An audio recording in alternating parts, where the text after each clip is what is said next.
रात का सन्नाटा चारों ओर फैला हुआ था। ट्रक हाईवे पूरा सुनसान था।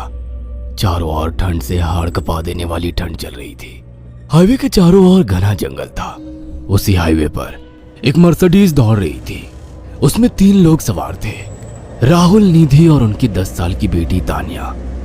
राहुल अपने दोस्त सैफ के घर ईद की पार्टी में शामिल होने के लिए गया था और पार्टी करके घर लौट रहा था। निधि ने मुस्कुराकर ड्राइव करते हुए राहुल से कहा, कुछ भी कहो राहुल, आज तो ईद की पार्टी में मजा आ गया। हाँ, मेरा दोस्त बहुत ही बिंदास और हंसी मजाक करने वाला व्यक्ति है। मैंने देखा उसके घर पर शहर की एक से एक बड़ी हस्ती थी, मगर फिर भी वो उन सबको इग्नोर करके हमें इम्पोर्टेंस दे रहा था। हाँ, देगा क्यों नहीं, आखिर मेरा दोस्त जो है। सच में राहुल, अमेरिका से इंडिया लौटकर बहुत अच्छा फील हो रहा है। वैसे तुम्हारा दोस्त सचिन अभी तक नहीं आया अमेरिका से? निधि की बात सुनकर राहुल चौंक कर बोला, ओह शिट यार, उसका फोन आया था कि वो इंडिया आ रहा है। उसने बोला था कि मुझे एयरपोर्ट पर पिक कर ले। निधि बहुत नाराज होगा वो। कोई बात नहीं, उससे बोल देना कि तुम्हें बिल्कुल याद नहीं रहा और फिर तुम्हें सैफ की इनवाइट की हुई ईद पार्टी में भी तो शामिल होना था। निधि ने इतना बोला ही था कि उसकी बेटी तानिया ने अपनी माँ की ओर देखकर कहा, मुझे भूख लगी है माँ, और प्यास भी। तानिया की बात पर निधि ने बुरा सा मुंह बनाकर उसकी ओर देखकर कहा, पार्टी में तो इतना खाया था तुमने, फिर भी भूख लगी है। निधि की बात पर तानिया ने मासूम सा चेहरा बनाकर कहा, कोई बात नहीं मम्मी, मुझे पानी ही पिला दीजिए। कितनी बार बोला है मुझे मम्मी मत बोला करो। पानी अभी नहीं है, आगे जाकर कोई शॉप पड़ेगी तो बोतल खरीद के दे दूंगी। निधि की बात पर राहुल ने मुस्कुराकर कहा, छोटी बच्ची है निधि, इतना नाराज होना सही नहीं है। राहुल ने इतना कहा ही था कि अचानक एक काली परछाई राहुल की कार के सामने आकर खड़ी हो गई। राहुल के पैर अचानक ब्रेक पर पड़ गए। गाड़ी तेज रफ्तार में थी। ब्रेक अचानक लगने से पलटते पलटते बाल बाल बची थी। राहुल के चेहरे पर भयानक ठंडी में भी पसीने की बूंद टपकने लगी। वो दोनों कार से बाहर निकल आए। निधि ने डरते हुए कहा, आखिर कौन था ये? ऐसा लगा जैसे कि कोई भयानक काली परछाई मेरे कार के सामने आकर खड़ी हो गई हो। वह दोनों काली रात के सन्नाटे में इधर उधर देखने लगे। तभी निधि को एक घने पेड़ के पास दो चमकीली हुई आंखें दिखाई दी। उसकी आंखें बिल्कुल भेड़ियों की तरह लग रही थी। निधि ने चीखते हुए राहुल से कहा, राहुल देखो कौन है वो, जल्दी से गाड़ी में बैठो, मुझे बहुत डर लग रहा है। राहुल ने उस तरफ देखा तो उसके रोंगटे खड़े हो गए। वो दोनों गाड़ी के अंदर बैठने ही वाले थे कि अचानक एक अजीब सा चेहरा वाला भयानक सा आदमी बिजली की रफ्तार से उनके सामने आकर खड़ा हो गया। राहुल ने देखा कि उसका चेहरा बिल्कुल सड़ा हुआ था और उसकी आंखें भेड़िए की तरह चमक रही थी। उसके लंबे लंबे बाल उसके कंधे तक आ रहे थे और उसके दांत भेड़िए की तरह बाहर की ओर निकल रहे थे। हाथों की जगह नुकीले पंजे थे। राहुल को देखकर अजीब से अंदाज में हंसने लगा, मगर जैसे ही राहुल की नजर उसके कपड़ों पर गई, राहुल की आंखें फटी की फटी रह गई। वो हकलाते हुए बोला, भाईजान, भाईजान, मुझे माफ कर दो, मुझे छोड़ दो। राहुल ने इतना कहा ही था कि अचानक उस अजीब से देखने वाले भयानक आदमी ने अपने पंजों से राहुल की गर्दन कसकर पकड़ ली और एक ही सेकंड में उखाड़ कर जमीन पर फेंक दी। राहुल के धड़ से लाल रंग का खून का फुहारा फूट पड़ा। इस भयानक मंजर को देखकर निधि के गले से एक जोरदार चीख निकल गई। निधि इससे पहले भागती कि अचानक उस भयानक दिखने वाले आदमी ने निधि को पकड़ लिया और अपने नुकीले पंजे उसके पेट में गड़ा दिए और उसकी अतड़ियां बाहर निकाल दी। निधि की एक दिल दहला देने वाली चीख सन्नाटे को चीर गई।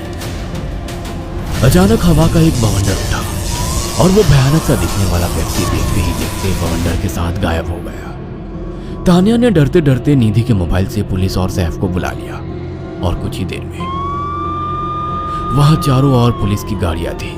पुलिस ने राहुल के दोनों दोस्त सैफ और सचिन को वहीं बुला लिया। इंस्पेक्टर अर्जुन ने दोनों से कहा, मैंने ऐसी हत्याएं अपने करियर में कभी पहले नहीं देखी। ये काम तो ना किसी जानवर का लगता है, ना ही किसी इंसान का। सचिन कपकपाती हुई आवाज में बोला, आप कहना क्या चाहते हैं? कुछ कह नहीं सकता। जिस किसी ने भी इन दोनों को मारा है उससे एक बात तो साबित होती है कि वो इन दोनों से हद से ज्यादा नफरत करता था। अब सारी सच्चाई तो यह बच्ची ही बता सकती है। इतना बोलकर इंस्पेक्टर अर्जुन तानिया के पास चला गया, जो बेहद डरी हुई थी। तानिया ने आंखों देखी सारी घटना इंस्पेक्टर अर्जुन को बता दी। तानिया की बात सुनकर इंस्पेक्टर अर्जुन कंफ्यूज चेहरा लेकर मोबाइल पर किसी से बात करने लगे। सचिन इंस्पेक्टर के पास आ गया और सैफ भी डरता हुआ इंस्पेक्टर अर्जुन के पास आकर बोला, क्या हुआ इंस्पेक्टर? तानिया ने क्या बताया? उसने जो बताया वो काबिले यकीन नहीं है। उसकी बात पर किसी भी तरह से यकीन नहीं किया जा सकता। फिर भी कुछ तो बताया इंस्पेक्टर। हाँ, उस बच्ची के मुताबिक एक भूत ने निधि और राहुल को बड़ी बेदर्दी से मारा है। इंस्पेक्टर की बात सुनकर दोनों बुरी तरह से चौंक गए। क्या मतलब है इस बात का? बच्ची बेहद डरी हुई है। हम आगे की तफ्तीश जारी रखेंगे। निधि और राहुल तो चले गए, अब तानिया को मैं रख लूंगा। नहीं, राहुल मेरा अच्छा दोस्त था। तानिया अब मेरे साथ रहेगी। देखिए, बच्ची के माँ बाप अब इस दुनिया में नहीं है और आप दोनों भी शादीशुदा है। मुझे नहीं लगता कि आप दोनों बच्ची की सही से देखभाल कर सकते हैं। मेरी कोई औलाद नहीं है। मैंने अपनी पत्नी को फोन कर दिया है, वो भी IPS ऑफिसर है। ये बच्ची आज से मेरे साथ रहेगी। उसका मासूम चेहरा मेरे दिल में उतर गया है। अब तुम दोनों जा सकते हो। पूछताछ के लिए मैं जब भी तुम्हें बुलाऊं तुम दोनों आ जाना। इंस्पेक्टर ने ये बात बोली ही थी कि अचानक वहां पर मौसम बदल गया। चारों ओर काली घटाएं छा गई और एक भयानक बवंडर उठा और देखते ही देखते सब पुलिस वालों के सामने वो भयानक चेहरे वाला आकार सबके सामने खड़ा हो गया। उसको देखकर सबके रोंगटे खड़े हो गए। देखते ही देखते उसने अपने भयानक पंजे सैफ की आंखों में डालकर उसकी आंखें निकाल ली। सैफ ने चीखते हुए वहीं दम तोड़ दिया।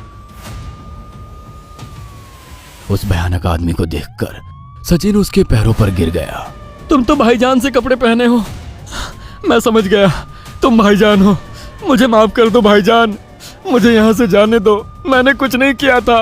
वो भयानक चेहरे वाला गुर्राते हुए बोला, बता इन सबको कि ये सब इतनी भयानक मौत क्यों मरे। सचिन दौड़ता हुआ इंस्पेक्टर अर्जुन के पास गया और बोला, मैं जानता हूँ इसने इन तीनों को क्यों मारा। इसका नाम भाईजान था। जब ये जिंदा था ये किसी का भाई किसी की जान था। बहुत साल पहले ये हम सबका बहुत अच्छा गहरा दोस्त और बिजनेस पार्टनर था। ये सबकी बहुत मदद किया करता था। इसकी प्यारी सी बेटी थी तानिया, जो इस वक्त कार के अंदर बैठी हुई है। ये इसी की बेटी है। भाईजान अपने सारे पैसों से एक बहुत बड़ा हॉस्पिटल खोलना चाहता था जिससे गरीबों का मुफ्त इलाज किया जा सके, मगर हम तीनों इसके लिए तैयार नहीं थे। हमारी नीयत उसकी दौलत पर खराब थी और एक दिन हम सब धोखे से ईद के दिन भाईजान को यहाँ ले आए और इसे मारकर फेंक दिया। तो फिर तुम सबने इसकी बेटी को क्यों जिंदा छोड़ दिया? हमें बाद में पता लगा कि भाईजान ने सारी जायदाद अपनी बेटी के नाम कर दी है, इसीलिए हमने भाईजान की पत्नी को भी मार दिया। और तानिया का तुम 18 साल की उम्र पूरी करने का इंतजार कर रहे थे ताकि सारी जायदाद अपने नाम करा सको और बाद में उसे भी ठिकाने लगा सको। इसी के लिए तुम दोनों इस मासूम बच्ची को अपने साथ रखने की जिद कर रहे थे। जी, आपने बिल्कुल सही कहा। हम तानिया को भी इसी जगह लाकर मार देते। सचिन की बात सुनकर इंस्पेक्टर अर्जुन की आंखों में खून उतर आया। इंस्पेक्टर अर्जुन के कुछ कहने से पहले ही भाईजान बिजली की रफ्तार से इंस्पेक्टर अर्जुन की आंखों के सामने से सचिन को पकड़कर ले गया और उसके शरीर के टुकड़े टुकड़े कर दिए और हवा में उठे एक तेज बवंडर के साथ गायब हो गया। सारी घटना इंस्पेक्टर अर्जुन की आंखों के सामने हुई थी। तानिया को इंस्पेक्टर अर्जुन और उसकी पत्नी ने अपनी बेटी की तरह पाला।